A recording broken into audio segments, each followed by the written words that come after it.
de nos responsables dessus. Je crois que tout le monde se rappelle que le mois de juin fut un mois de construction, un mois d'inclusivité, et je dirais même un mois d'espoir. Et cela s'est traduit par la levée, en début du mois de juillet, des sanctions de la CEDEAO. Évidemment, nous tous, et je pense que c'est le cas du peuple aussi, nous avions formulé de l'espoir afin que la transition puisse devenir sereine, véritablement inclusif, et que nous tous, nous allions ensemble vers les réformes, vers la refondation souhaitée, pour que la transition soit une période productive pour notre pays et pour sa démocratie. Ces derniers temps, force est de constater encore une fois quelques tensions.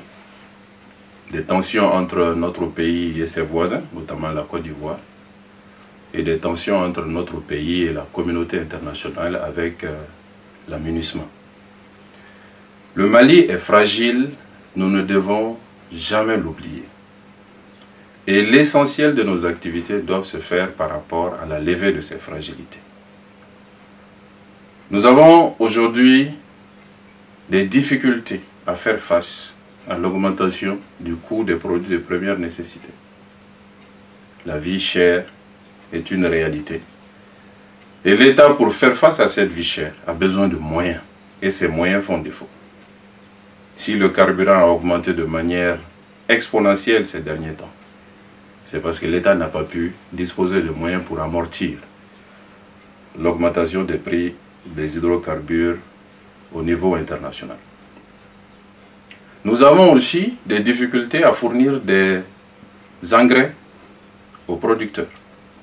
Et nous devons prévoir qu'à la fin de cette campagne agricole, nous ayons des besoins humanitaires importants. Au moins 5 millions de Maliens auront besoin d'être assistés. D'ailleurs, nos autorités elles-mêmes l'ont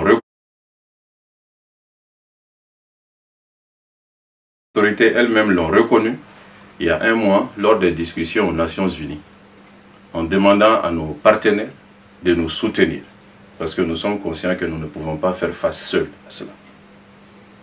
Nous avons aussi, pendant la période des sanctions, été obligés d'arrêter tous les investissements dans le pays. Les collectivités territoriales n'ont pas été soutenues à travers le fonds d'investissement des collectivités territoriales. Les chantiers de routes, les chantiers de pistes rurales, les chantiers d'écoles, les chantiers de centres de santé ont été arrêtés pour la plupart d'entre eux. Des centaines, des milliers d'entreprises ont été fermées. Des dizaines de milliers de nos compatriotes ont vu leurs revenus chuter. Nous devons faire face à cela dans les mois à venir. Nous avons évidemment la question sécuritaire. Ça nécessite des moyens et toujours plus de moyens. Nous devons mettre ces moyens à la disposition de nos forces armées de sécurité. L'État sera sollicité de plus en plus sur ça. Nous avons